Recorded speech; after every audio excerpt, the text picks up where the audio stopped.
أشرف حكيمي لاعب في ربيع الثامن عشر، مستواه الجيد في الليغا دفع مدرب ريال مدريد زين الدين زيدان إلى وضع الثقة فيه لتعويض كارباخال، وكان أداؤه جيدا في أول اختبار كبير أمام توتنهام في دوري الأبطال.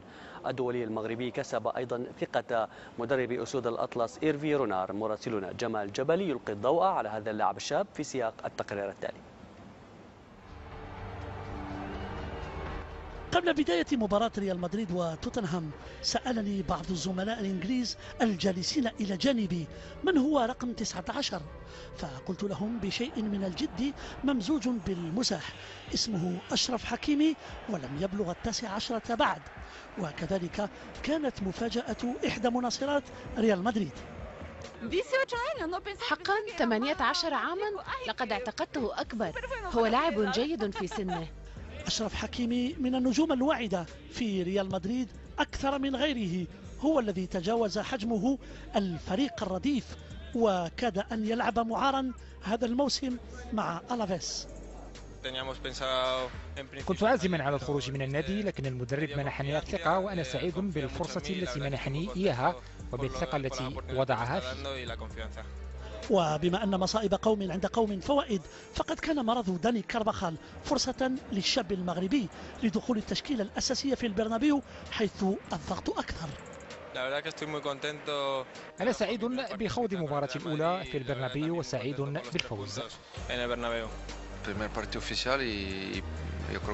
أول مباراة رسمية له، أعتقد أنه لعب جيدا بارتياح وبشخصية قوية، وفي الأخير كلنا سعداء لذلك لأنه بدأ بفوز في البرنابيو سيبقى ذلك ذكرى له مدى الحياة.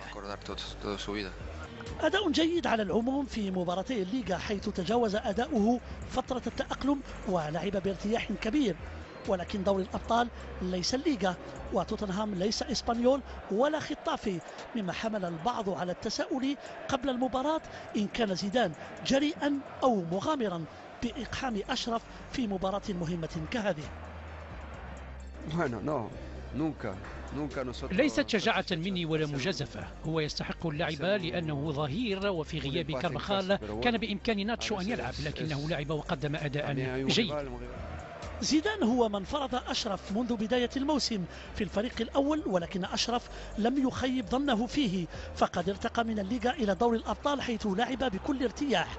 ولولا سوء الحظ الذي يلاحق كريستيانو رونالدو، لا كانت هذه أول تمريرة حاسمة له في دور الأبطال الذي لم يعد يكتفي به، هو الذي يطمح إلى كأس العالم مع المغرب.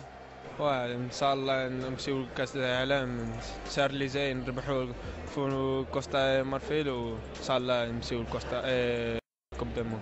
إذا رأى البعض فيما يعيشه أشرف حكيمي حلما، فإن الشاب بصدد تحقيقه في وقت قياسي، فالفضل كل الفضل يعود له إلى موهبته وعمله الدؤوب منذ سنوات.